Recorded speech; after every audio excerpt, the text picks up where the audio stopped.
कारोबारी हफ्ते के पहले दिन बाजार में भारी मुनाफा वसूली देखने को मिली। शुक्रवार को भी बाजार में गिरावट थी। लगातार 2 सत्रों में सेंसेक्स 1000 से ज्यादा अंक लुढ़क चुका है। कारोबार के अंत में निफ्टी 152 अंक गिरकर बंद हुआ, जबकि सेंसेक्स 470 अंक गिरकर बंद हुआ। बैंकिंग शेयरों की जोरदार पिटाई से बैंक निफ्टी 435 अंक गिरकर बंद हुआ। IRFC का IPO आज पहले दिन 65% भर चुका है। निवेशक इसके IPO में बुधवार तक निवेश कर सकेंगे। कंपनी ने इसका प्राइस बैंड 25 से 26 रुपए तय किया है।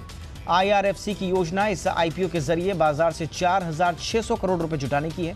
जी बिजनेस के मैनेजिंग एडिटर अनिल सिंघवी ने इस IPO में लंबी अवधि के लिए निवेश करने की सलाह दी है। फ्रांस की एनर्जी कंपनी टोटल ने अडानी ग्रीन एनर्जी में 20% हिस्सेदारी खरीदने का ऐलान किया है। टोटल की अडानी ग्रुप में यह दूसरा निवेश है। इससे पहले टोटल ने अडानी गैस लिमिटेड में 37.4% हिस्सेदारी खरीदी थी। अडानी ग्रीन के पास 2.35 गीगावाट का सोलर पावर एसेट है। अडानी ने कहा है कि इसके साथ ही अडानी ग्रुप में टोटल का कुल निवेश $2.5 अरब हो गया है।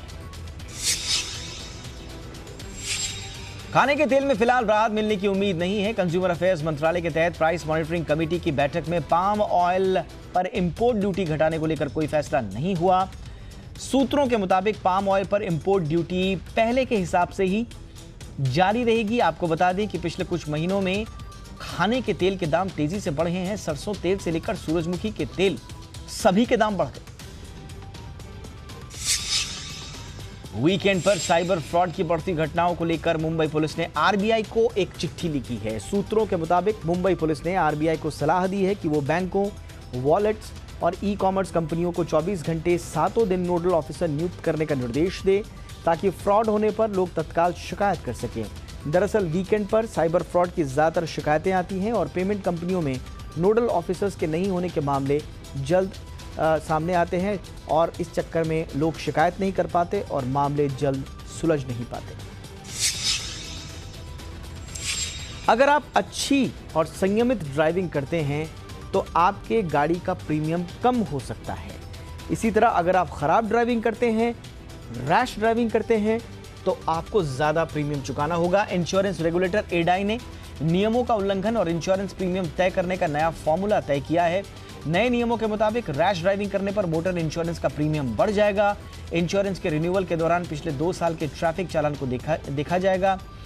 अगर 4 व्हीलर्स की खराब ड्राइविंग करते हैं आप, तो 300 रुपए से लेकर 1500 रुपए तक प्रीमियम जो है वो बढ़ जाएगा।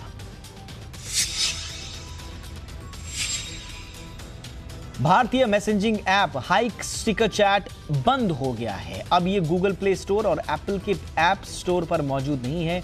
हाइक के सीईओ कविन भारती मित्तल ने 6 जनवरी को इस ऐप को बंद करने की घोषणा की थी। हाइक ऐप व्हाट्सएप की कंपटीटर थी। व्हाट्सएप के बारे में प्राइवेसी की खबरों के बीच हाइक के बंद होने के बाद यूजर्स सिग्नल और टेलीग्राम की तरफ रुख कर रहे हैं। इसके बंद होने की वजहों का पता नहीं चल सका है।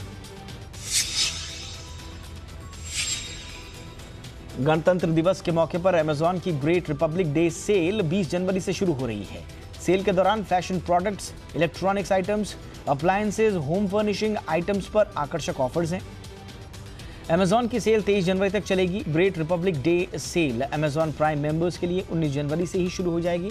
Amazon great republic day sale में एसबीआई क्रेडिट कार्ड से खरीदारी करने पर 10% की इंस्टेंट छूट है। सेल में चुनिंदा बैंकों के क्रेडिट और डेबिट कार्ड पर नो कॉस्ट ईएमआई की सुविधा भी होगी। कोरोना वायरस महामारी के बावजूद चीन की अर्थव्यवस्था पिछले साल 2.3% बढ़ी है। चीन दुनिया के उन बड़े देशों में इकलौता देश बन गया है जिसने महामारी के बावजूद पॉजिटिव ग्रोथ दर्ज की है। हालांकि चीन में 1979 से शुरू हुए सुधारों के बाद ये सबसे कम जीडीपी ग्रोथ रेट है, लेकिन कोरोना महामारी के बीच इस ग्रोथ को काफी पॉजिटिव माना जा रहा है। चीन की सरकार के मुताबिक कोरोना महामारी के कारण ग्रोथ पर असर पड़ा है। फिएट क्रिसलर और पीएसए ग्रुप ने अपने मर्जर को मंजूरी दे दी है और दोनों कंपनियों ने मिलकर स्टेनलेटिस ब्रांड बनाया है। कंपनी के अधिकारियों का कहना है कि तेजी से बदलते उद्योग में प्रतिस्पर्धा के लिए यह मर्जर किया गया है। इस डील पर 2019 के अंत में सहमति व्यक्त की गई थी और शेयर धारकों की ओर से इसे इस महीने की शुरुआत में मंजूरी दे दी गई। स्टेलेंटिस लैटिन शब्द से लिया गया है जिसका अर्थ है सितारों के साथ चमकने के लिए।